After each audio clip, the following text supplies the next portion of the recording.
नमस्कार, स्वागत है आपका खबर फास्ट ई संचार में और आपके साथ मैं हूं कायनात अंसारी। ई संचार फरीदाबाद में हम चर्चा कर रहे हैं उन तमाम जिम्मेदार इकाइयों से जिन्होंने कोरोना काल के दौरान सरकार, सिस्टम और जनता को दी जाने वाली सेवाओं के बीच सामंजस्य स्थापित किया। इसी कड़ी में हम बात करेंगे फरीदाबाद के तिगांव से बीजेपी विधायक राजेश नागर से, जिन्हें जनता ने क्षेत्र के लिए विकास के लिए अपना जनप्रतिनिधि चुना।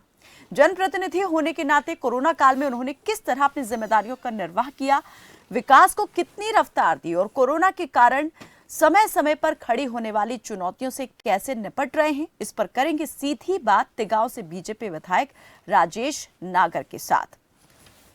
तो राजेश नागर बीजेपी के विधायक हैं, तिगांव से ये जीत कर आए थे, लेकिन तिगांव के विकास की अगर बात करें तो खुद जो राजेश नागर हैं उन्होंने कई मुद्दों को खुद विधानसभा स्पीकर के सामने तक रखा, विधानसभा अध्यक्ष के समक्ष अपने क्षेत्र की कई समस्याएं रखी और अपनी मांगे भी जोरदार ढंग से उठाई। ग्रेटर फरीदाबाद के किसानों का मुआवजे का मुद्दा उन्होंने जोर शोर से उठाया और तिगांव को नोएडा से जोड़ने के लिए बनाए जा रहे निर्माणाधीन पुल का मुद्दा भी उन्होंने विधानसभा स्पीकर के सामने रखा। इसे जल्द बनाए जाने की मांग की, क्योंकि उनका कहना था कि लंबे समय से इस पुल का निर्माण अटका हुआ है, जिससे जो है क्षेत्र की जनता को जो लाभ मिलना चाहिए था वो नहीं मिल पा रहा है, उसके मिलने में देरी हो रही है। तिगांव विधानसभा क्षेत्र के 18 गांव को नगर निगम में शामिल किए जाने और निगम में कर्मचारियों की कमी का मुद्दा भी इन्होंने उठाया और स्पीकर के सामने रखा। साथ ही कहा कि कर्मचारियों की कमी के कारण विकास पर प्रतिकूल प्रभाव पड़ रहा है। विकास जितनी तेज गति से होना चाहिए उतनी तेज गति से नहीं हो पा रहा है। तो अपने क्षेत्र की कई समस्याओं को, कई मांगों को इन्होंने विधानसभा स्पीकर के सामने रखा और सभी पर जल्द से जल्द काम किए जाने की इन्होंने बात कही, मांग रखी।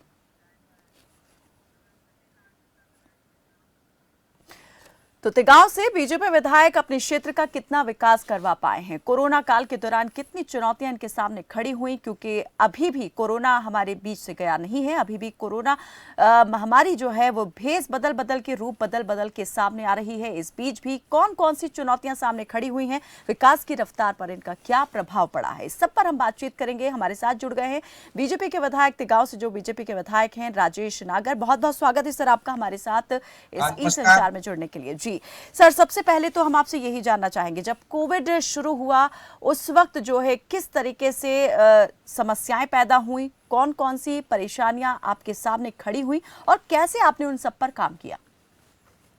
देखो, ये एक महामारी पूरे दुनिया में, पूरे वर्ल्ड में इसका असर आया है और सब जगह हम कहें तो तिगांव हमारी विधानसभा में, क्या पूरे फरीदाबाद में, पूरे इंडिया में इसका असर आया है। पर हमारे जो यहाँ के समाज सेवी संस्थाएं हैं, हमारे इंडस्ट्री वाले हैं जो, और हमारी ऑर्गेनाइजेशन है, एनजीओज हैं, सबने इसका मिलकर सामना किया और हम इससे बाहर निकल कर आए।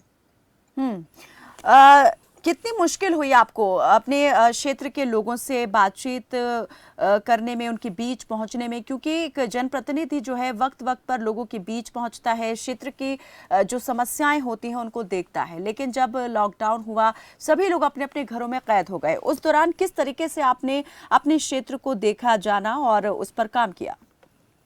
हमारे जो, अगर आप फरीदाबाद की बात करते हैं, हमारे डीसी यशपाल यादव जी ने, हमारे जो सीपी साहब थे उन्होंने, पुलिस ने, फ्रंट लाइन वर्कर्स ने, हमारे सीएमओ, हमारे डॉक्टर्स, हमारी नर्सिस, सब ने दिन रात काम किया और इसमें हमारे सबका सहयोग है। और हमारे इसके लिए हमारे पूरे अधिकारी, जो भी हमारे अधिकारी और भी थे, एसडीएम्स थे हमारे, और नीचे वाले स्टाफ थे, सब ने अपनी जान की परवाह भी ना कर इसके लिए अपने बच्चों को भी घर छोड़कर और मतलब लोगों के लिए दिन रात काम किया।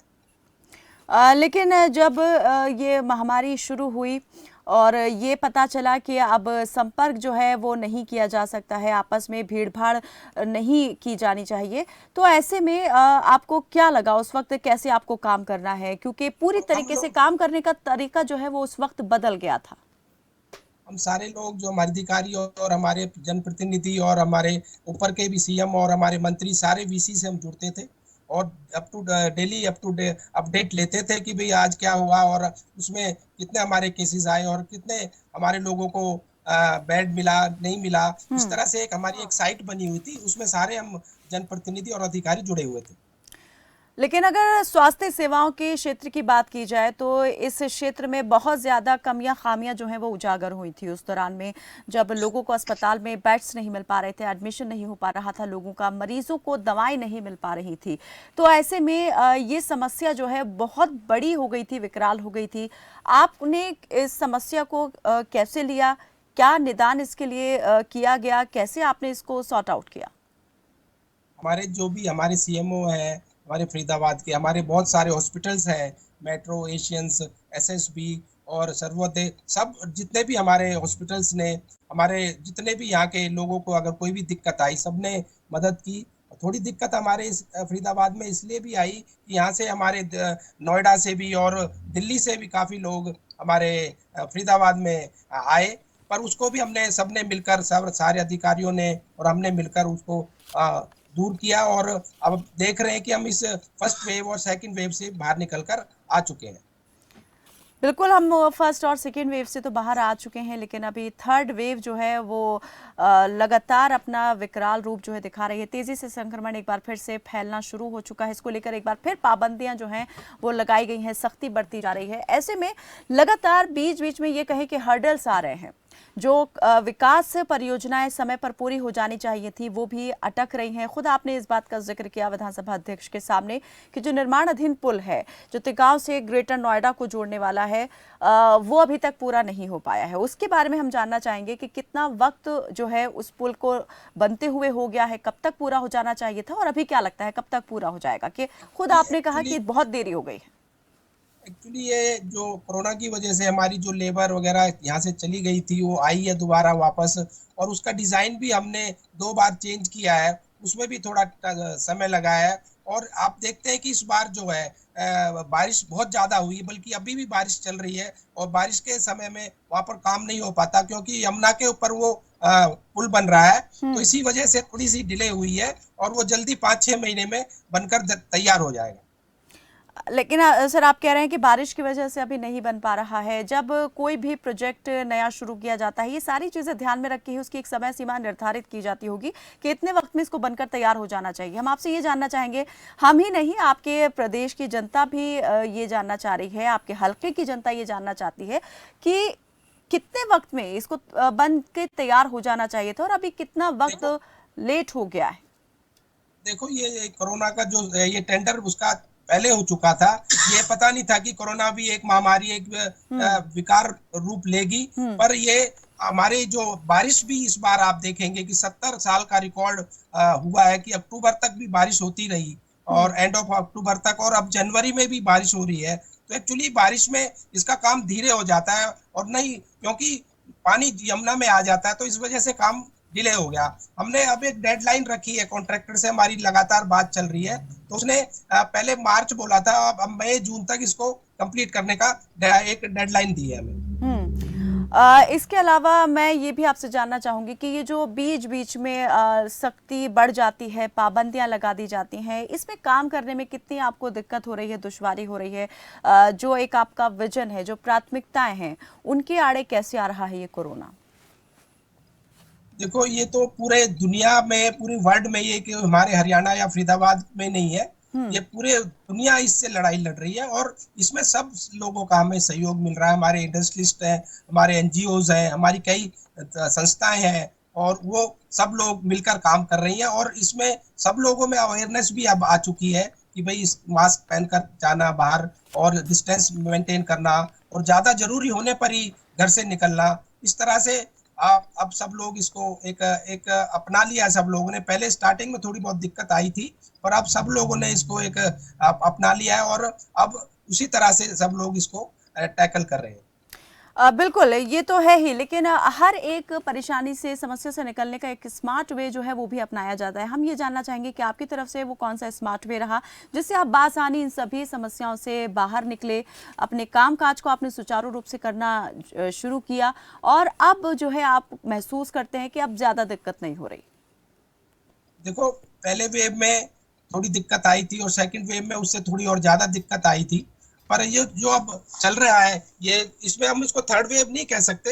महामारी तो है, बीमारी तो है, फैल रही है, पर अब लोगों को इतना अवेयरनेस है।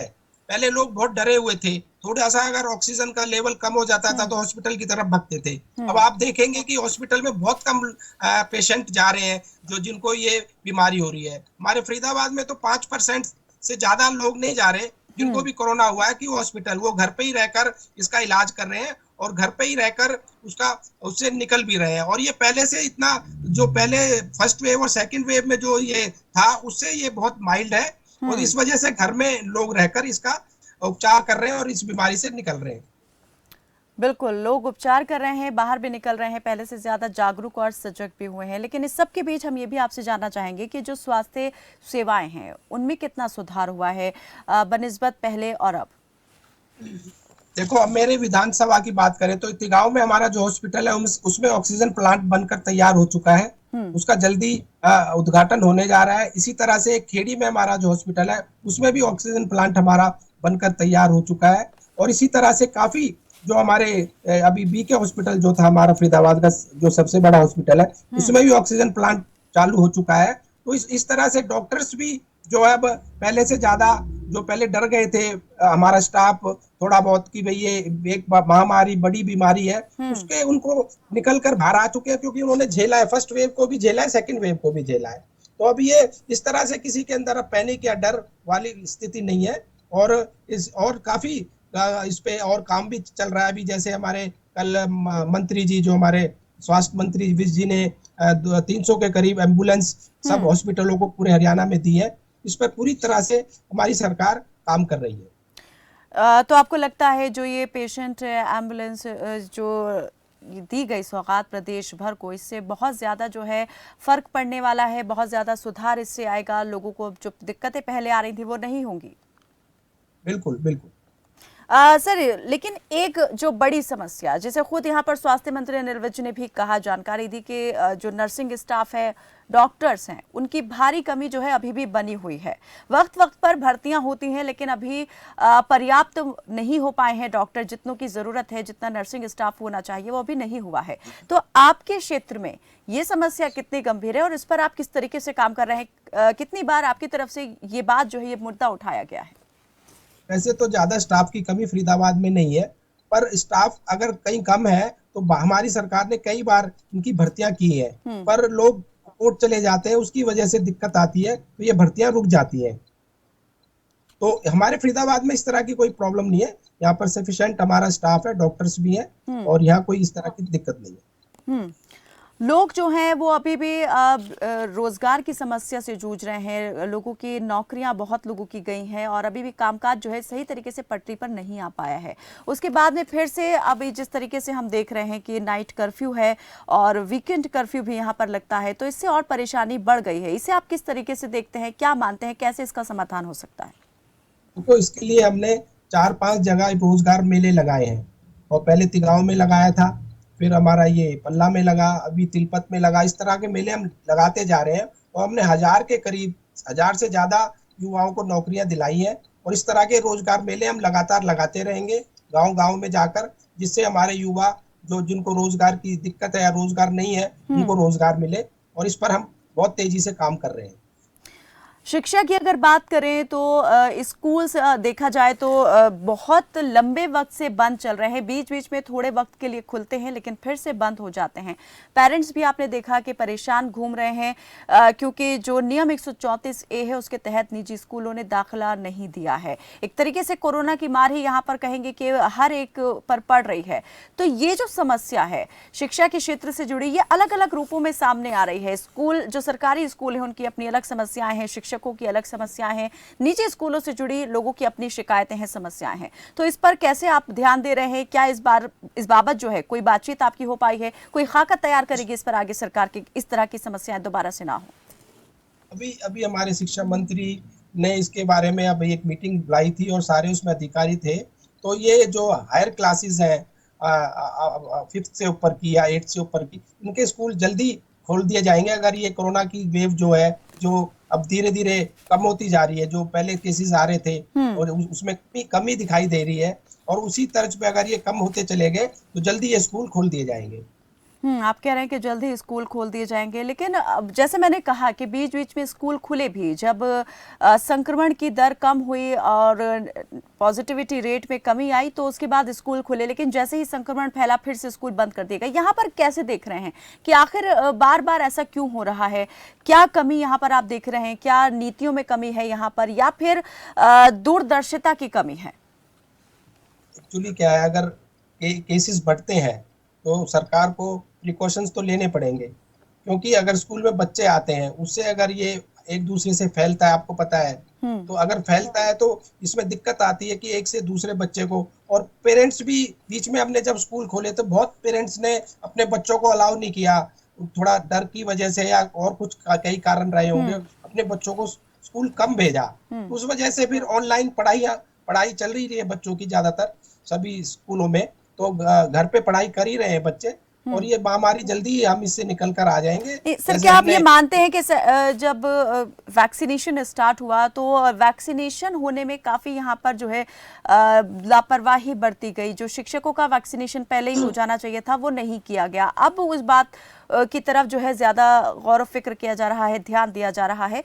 बच्चों के वैक्सीनेशन को लेकर भी सरकार जो है कदम उठा चुकी है। बच्चों का 15 से 18 साल तक के बच्चों का बिल्कुल वो शुरू हो चुका है।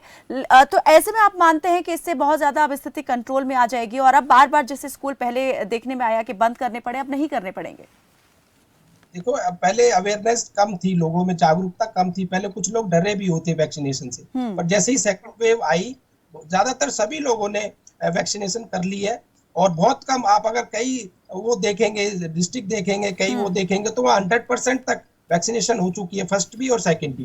तो ये लोगों में अब जागरूकता है कि वो अगर इससे हमने बचाव करना है या इससे बचना है इस बीमारी से, इसका वैक्सीनेशन के अलावा कोई भी और दूसरा इलाज नहीं है। तो इसलिए सब लोग अब वैक्सीनेट हो रहे हैं और वैक्सीनेशन करा रहे हैं। ग्रेटर फरीदाबाद के किसानों के मुआवजे का मुद्दा आपने उठाया, आखिर क्या वजह है? क्यों बार बार किसान जो है शिकायत लेकर आ रहे हैं आपके पास में? क्या सुनवाई नहीं हो पा रही है? किसानों की तो नहीं हो रही है, लेकिन क्या आपकी भी सुनवाई नहीं हो पा रही? एक्चुअली क्या है, ये इसमें कई किसानों के केसेस जो कोर्ट में चल रहे थे, पहले लोअर कोर्ट, फिर हाई कोर्ट और सुप्रीम कोर्ट। तो सरकार ने ये डिसाइड किया था सुप्रीम कोर्ट से जो भी डिसीजन आएगा उसमें हम इनका जो भी मुआवजा होगा वो एक साथ दे देंगे। तो अब सुप्रीम कोर्ट का डिसीजन आ चुका है और जल्दी हमारी सरकार ने तैयारी कर ली है और किसानों के मुआवजे जल्दी दे दिए जाएंगे। जल निकासी का मुद्दा और सड़कों का मुद्दा भी आपकी तरफ से यहाँ पर उठाया गया है। अभी भी ये जो समस्याएं हैं वो गंभीर रूप से यहाँ आपके क्षेत्र में बनी हुई हैं, लोग काफ़ी इससे परेशान हैं। आपने भी इस बात को सामने रखा है, लेकिन आखिर क्या वजह है इस पर अभी तक काम नहीं हो पाया है पूरी तरीके से? एक्चुअली मैंने पहले भी आपसे कहा कि इस बार जो बारिश हुई है तो 70 साल का एक रिकॉर्ड टूटा है। अक्टूबर तक बारिश होती रही, एंड ऑफ अक्टूबर बारिश होती रही। बारिश अगर होती है इतनी ज्यादा और तो पानी तो थोड़ा भरता है और उसके थोड़ी देर बाद में उसको निकाल दिया जाता है, तो पानी जल भराव का तो ये चलता रहता है कि बारिश होगी तो पानी भरेगा और थोड़े समय बाद जब बारिश रुक जाती है तो वो पानी निकाल दिया जाता है, निकल जाता है। यानी कि ये जो जल निकासी का मुद्दा है, समस्या है, ये बारिश पर अब पूरी तरीके से निर्भर हो गया है। अगर बारिश नहीं होगी तो हालात सामान्य रहेंगे, बारिश होगी तो फिर से वही बिगड़ जाएंगे। इसको लेके कोई अभी तक कोई स्ट्रैटेजी नहीं बनाई गई है, प्लान नहीं किया गया है। उसके ऊपर कई गाँव में जो है वो हमारे सीवर की लाइनें भी डल रही है और कई गाँव में नालियां भी बनाई जा रही है कि जिससे कि ये जो समस्या आगे दोबारा ना दोहराई जाए। तो इस पर हम ध्यान दे रहे हैं और इस पर काम भी आगे चल रहा है। सर, वही हम आपसे जानना चाह रहे हैं कि जैसे आपने कहा कि कई जगह सीवर लाइन डल रही है, नालियां बनाई जा रही हैं, तो ये काम जो है कहाँ कहाँ पर शुरू हो चुका है, कहाँ पूरा हो चुका है या कहाँ होगा अभी बाकी? तिगांव गांव में जो हमारा बहुत बड़ा एक गांव है उसमें सीवर का काम चल रहा है तेजी से और वो जल्दी कंप्लीट हो जाएगा और ये पानी की दिक्कत जो है दूर कर दी जाएगी।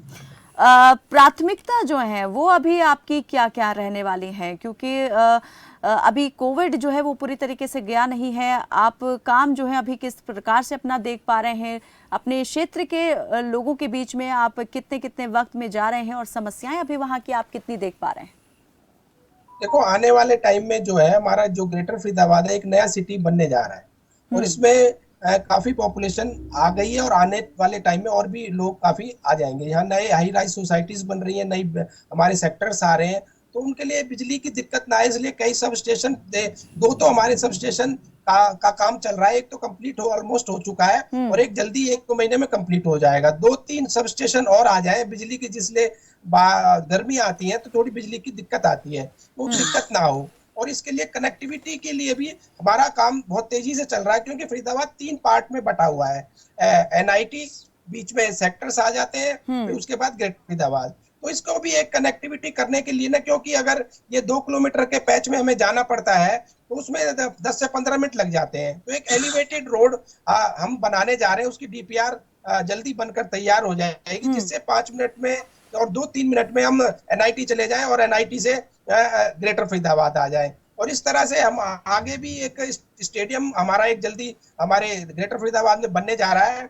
एक टाउन पार्क की भी मांग रखी है हमने, वो भी मंजूर हो चुकी है और जल्दी टाउन पार्क भी हमें मिलेगा। और एक फायर स्टेशन हमें जल्दी मिलने जा रहा है, और उसके लिए फायर ब्रिगेड जो हमें हाई राइज बिल्डिंग जो हमारी बिल्डिंग है उनके लिए हमारे पास ऐसी फायर ब्रिगेड नहीं थी, वो भी 2 फायर ब्रिगेड हमें जल्दी मिलने जा रही है। बिल्कुल। आपने योजनाएं तो काफी अपने कह सकते हैं कि रखी हुई हैं करने के लिए पूरी, के ये भी करना है वो भी करना है, लेकिन अगर एक टाइम लिमिट आपसे हम जानना चाहें कि कितने वक्त में आपको लगता है कि ये सारी चीजें हो जाएंगी और जो आपने एक विजन रखा है वो कंप्लीट हो जाएगा, वो पूरा हो जाएगा?